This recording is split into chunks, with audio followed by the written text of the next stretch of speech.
안녕하세요.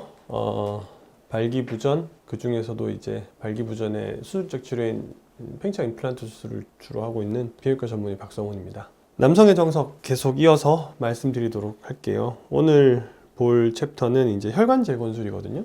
혈관 재건술이 왜 이제 발기부전에서 나오냐. 아시겠지만 이제 발기가 되는 것은 음경동맥으로 피가 가고, 그렇게 들어간 피로 인해서 해면체가 늘어나면서 해면체 바깥쪽에 있던 정맥들이 막혀서 발기가 되는 거거든요. 그래서 그 메커니즘이기 때문에 피를 보내주는 동맥이나 아니면 피가 나오게 되는 정맥에 문제가 생긴다면 발기가 잘 안 될 수도 있는 거죠. 이 기계적인 거니까, 형태가. 피를 보내주는 동맥에 가령 예를 들어서 사고가 났다, 특정 부위가 한 부분만 좁아졌다라고 판단한다면 그 부분을 대체해줘서 다시 넓은 동맥으로 바꿔줘서 발기가 되게 할 수 있지 않느냐, 그런 생각을 예전에 했었어요. 그게 이제 70년대, 60년대 이럴 때 아이디어가 생겼던 거죠. 아시겠지만은 관상동맥 같은 경우에 우리가 심장을 먹여 살리는 동맥이잖아요. 그리고 그 관상동맥에 문제가 왔을 때 소위 말하는 심장마비, 심근경색이 오거든요. 관상동맥처럼 우린 거기다 스텐트 놓고 막 이렇게 풍선으로 확장술도 하고 막 이런 거 하잖아요.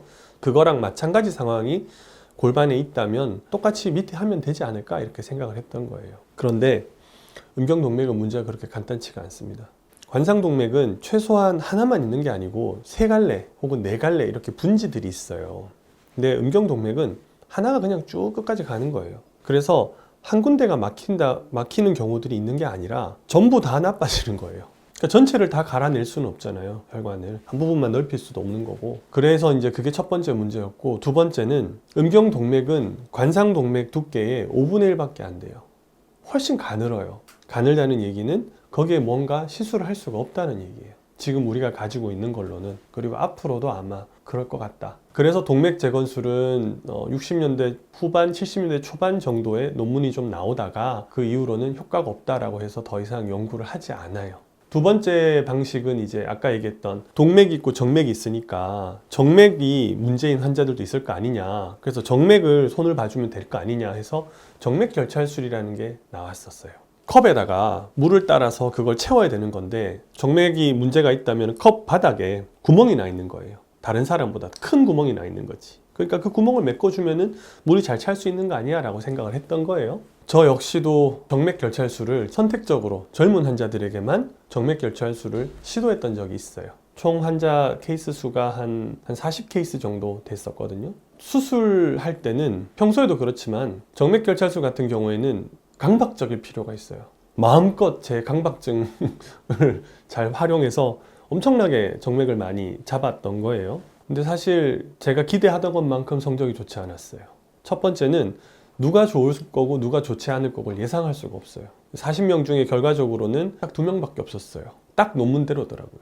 모든 수술하는 의사들 그렇지만 저는 제가 수술을 잘한다고 생각을 합니다. 그러나 제가 잘못 생각했던 거는, 저는 논문 결과가 수술을 잘 한다 안 한다라는 팩터를 고려하지 않고 나왔다고 생각을 했던 거예요. 그러니까 수술을 잘한다면, 정맥 결찰술을 잘한다면 내가 기존의 결과보다 잘 나올 수 있지 않을까라고 생각한 거예요. 아니더라고요. 시간을 조금 벌 수 있다? 벌 수 있을 수도 있다. 엄밀히 말하면은 그 정도밖에 안 되는 거예요. 5%의 환자에서. 뒤집어 얘기하면 95% 환자들은 효과가 없었다는 얘기거든요. 근데 5%밖에 안 되면 사실 이건 치료 효과가 있는 거라고 봐야 될까라고 의심해봐야 되는 거죠. 그리고 그걸 알게 된 이후에 제가 검사가 의미가 없구나. 왜냐면 우리가 발기부전의 원인이 뭔가 검사할 때 동맥성인가 정맥성인가 복합성인가 이런 걸 보거든요. 근데 검사를 해봐도 의미가 없는 거예요. 왜? 검사의 결과에 따라서 치료가 바뀌질 않으니까. 먹는 약을 쓴다거나 주사제를 쓴다거나 혹은 임플란트 수술을 한다거나, 결국 발기부전은 진단이 중요한 게 아니구나, 치료가 핵심이구나 라고 제 스스로의 치료 방침을 세웠던 거예요.